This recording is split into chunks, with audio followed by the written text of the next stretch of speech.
One morning, Henry was feeling very sorry for himself. Sometimes he could pull trains, but sometimes he felt he had no strength at all. I suffer dreadfully and no one cares. Rubbish, Henry, snorted James. You don't work hard enough.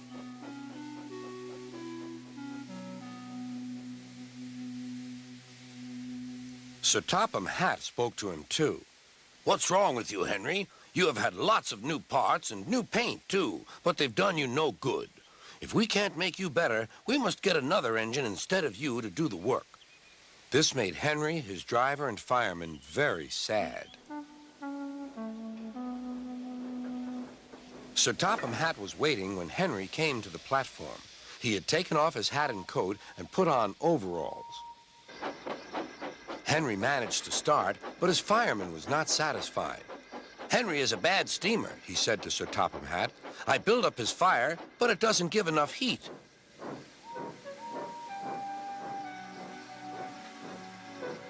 Henry tried very hard, but it was no good. He didn't have enough steam and came to a stop outside Edward's station.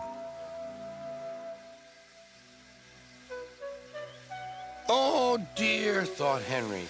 I shall have to go away. Oh, dear, oh, dear. All he could do was to go slowly onto a siding, and Edward took charge of the train. Sir Topham Hatt and the fireman went on discussing Henry's troubles. What do you think is wrong, fireman? Asked Sir Topham Hatt. Excuse me, sir, he answered, but the fact is the coal is wrong. We've had a poor lot lately, and today it's worse. The other engines can manage. They have big fireboxes. Henry's is small and can't make the heat. With Welsh coal, he'd be a different engine.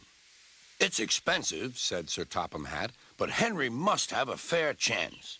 James shall go and fetch some.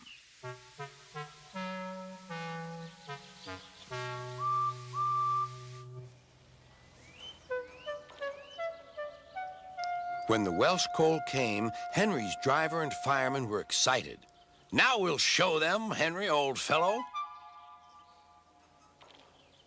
They carefully made his fire, putting large lumps of coal like a wall round the outside. Then the glowing middle part was covered with smaller lumps. You're spoiling my fire, complained Henry. Wait and see, said the fireman. We'll have a roaring fire just when we want it. The fireman was right. When Henry reached the platform, the water was boiling nicely, and he had to let off steam. How are you, Henry? Beep, beep, beep. I feel fine. Have you a good fire, driver? Never better, sir, and plenty of steam. No record breaking, warned Sir Topham Hatt. Don't push him too hard. Henry won't need pushing, sir. I'll have to hold him back.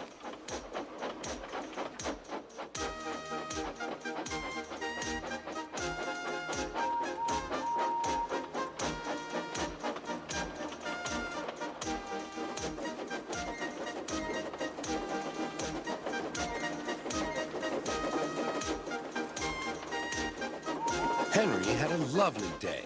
He had never felt so well in his life. He wanted to go fast, but his driver wouldn't let him.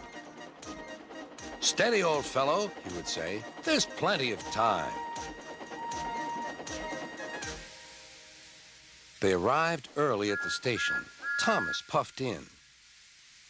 Where have you been, lazy bones? Asked Henry. Oh, I can't wait for dawdling tank engines like you. Goodbye. Whoosh, said Thomas to the coaches. Have you ever seen anything like it?